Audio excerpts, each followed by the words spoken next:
The last few weeks of this show are shaping up to be quite mind-blowing.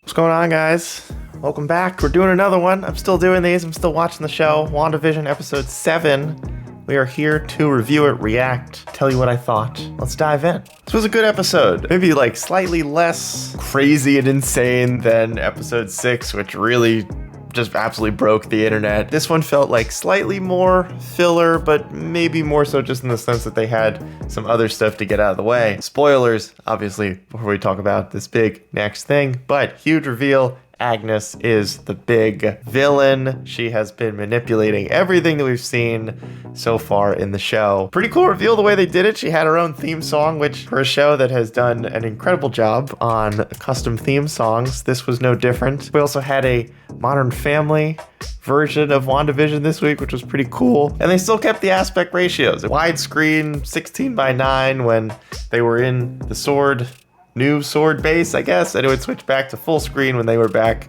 in the Wanda-verse. I guess that's what we're gonna go with. They're back in the Wandaverse because that's how Modern Family was shot. It was really, really cool. Another big thing people are talking about at the end of this week's episode, we got our first mid/after credit scene in the show so far. Monica Rambeau tracks Wanda down in the evil Catherine Hahn Agnes basement that she was trapped in. And Quicksilver shows up, tells her not to be snooping around. And that's the other big thing.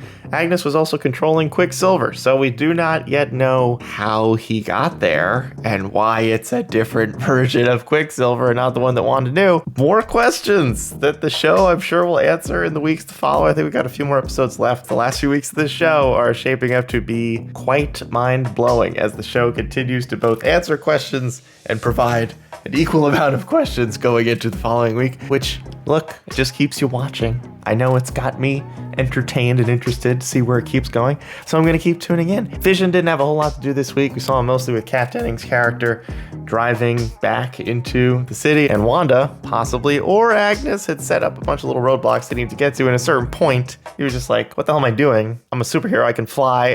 He just leaves the little ice cream truck that he was in, which is pretty hilarious. That's pretty much all he had to do this week. He didn't really have much stuff going on, which is okay. I mean, you know, for a show like this, they have a lot of different little things they need to hit in each episode because they only have a certain amount of time to get all of the questions answered.